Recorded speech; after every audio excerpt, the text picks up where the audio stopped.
出社會以來，你有冇試過安安靜靜咁睇完一本書？返工返到冇晒靈魂，一放低部電話就眼瞓，想學嘢又話俾自己聽冇時間。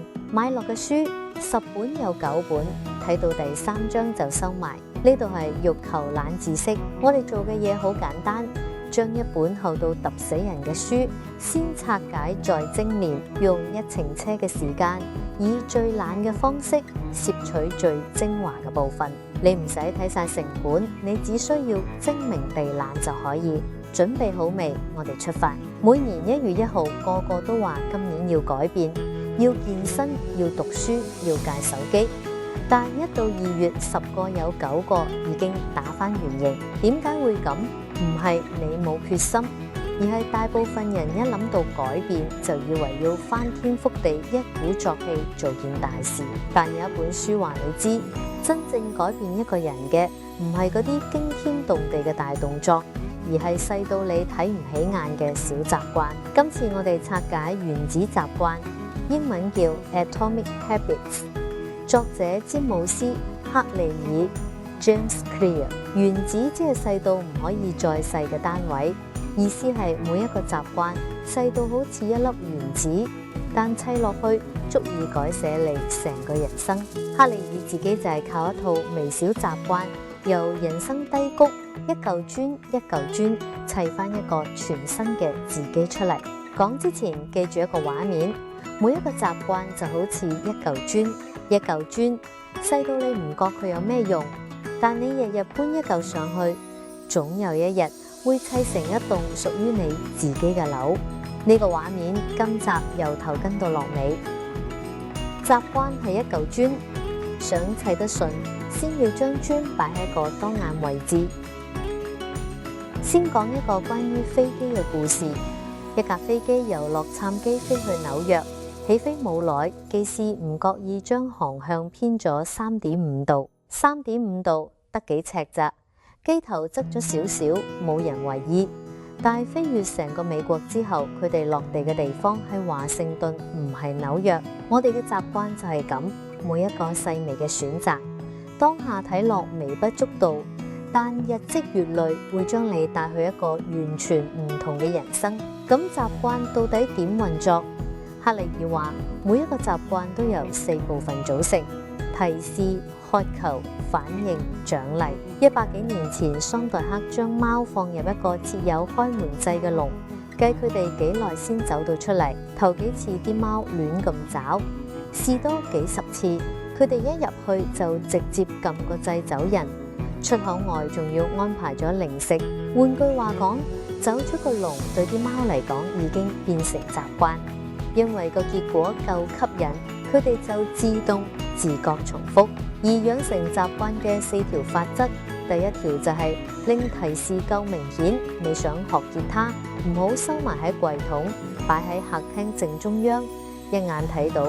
波士頓有位醫生 Anne 方迪將醫院餐廳收銀機隔離啲汽水換成樽裝水，周圍又擺多啲水。3個月後，汽水跌咗1/1，水升咗2成半，冇逼過任何人。你想戒一個習慣，就將個提示收起；你想養一個習慣，就將個提示擺喺眼前。你個環境就係你砌磚嘅工地。冇人想搬一嚿又重又悶嘅磚，俾個甜頭佢，你先會想搬。養成一個習慣，單靠意志力唔夠。克利爾話，你要令佢夠吸引。1950年，2位神經科學家喺老鼠身上截斷咗一種叫多巴胺嘅化學物質，結果啲老鼠對食、對水、對所有嘢都冇晒慾望，冇幾日就攰死。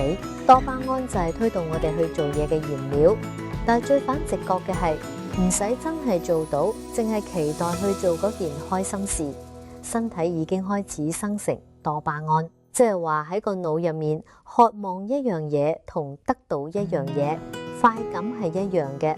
我哋可以借呢一點嚟砌磚。有個概念叫誘惑捆綁，將你應該做但唔想做嘅事綁住你好想做嘅事一齊做。愛爾蘭有個工程係學生 Ronan Burn 唔中意做運動，但係好中意睇 Netflix。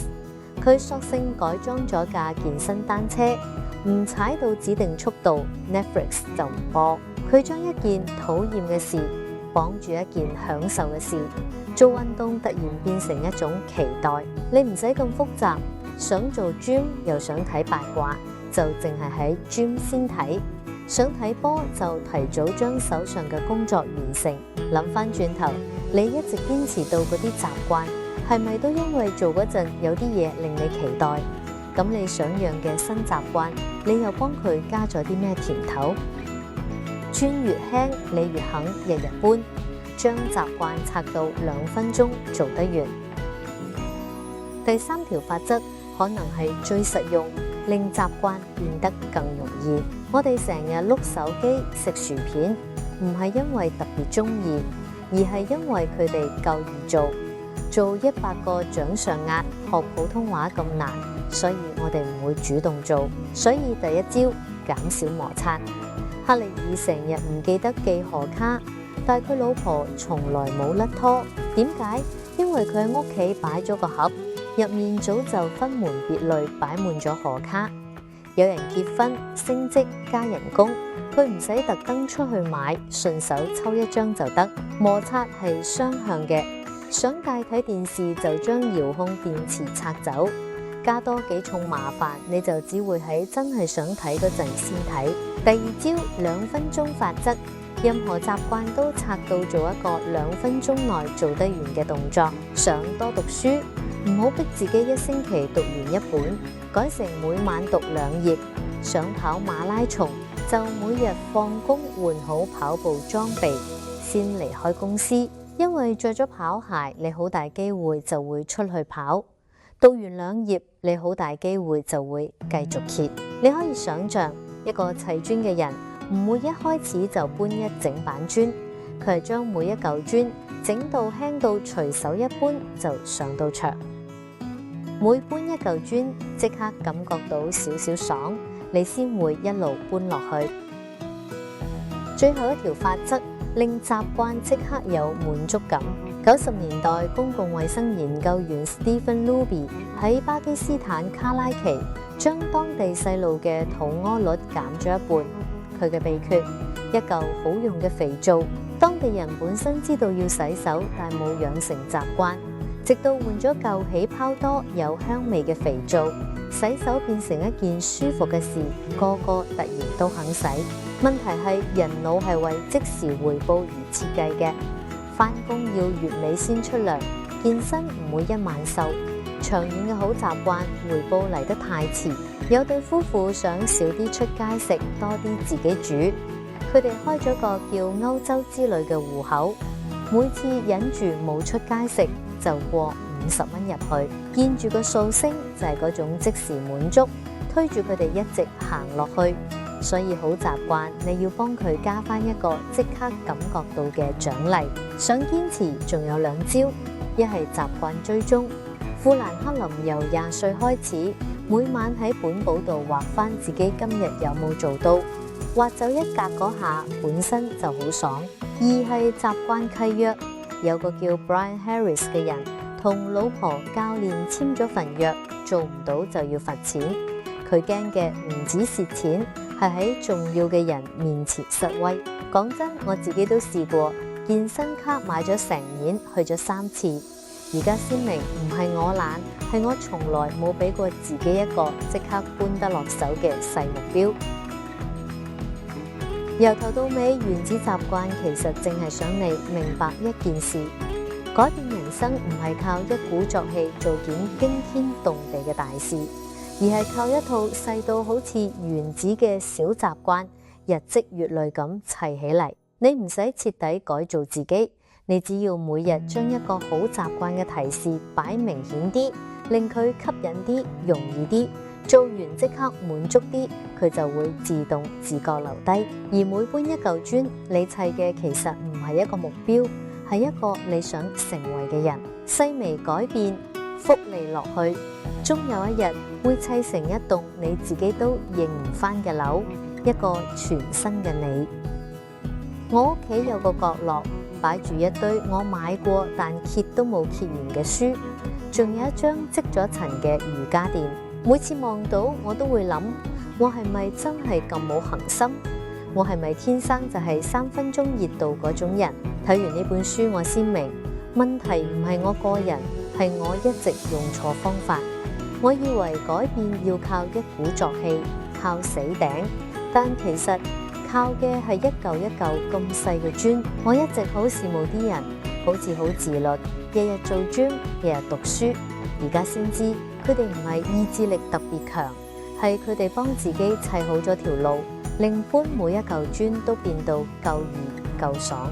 有一句說話我睇到嗰陣停低咗，克利爾話：你唔係要達到一個目標，你係要成為一種人。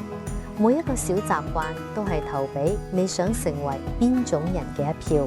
咁多年嚟，我一直盯住個目標，瘦幾多磅，讀幾多本書，達唔到就鬧自己。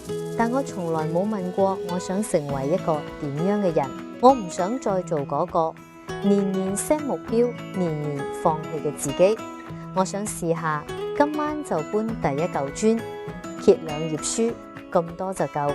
因為我開始信，唔係我砌唔到一棟樓，係我以前成日想一日就砌起佢。由一嚿磚開始，搬得耐，總有一日我會住翻入嗰棟我親手砌起屬於我自己嘅樓。你哋仲想睇邊本書？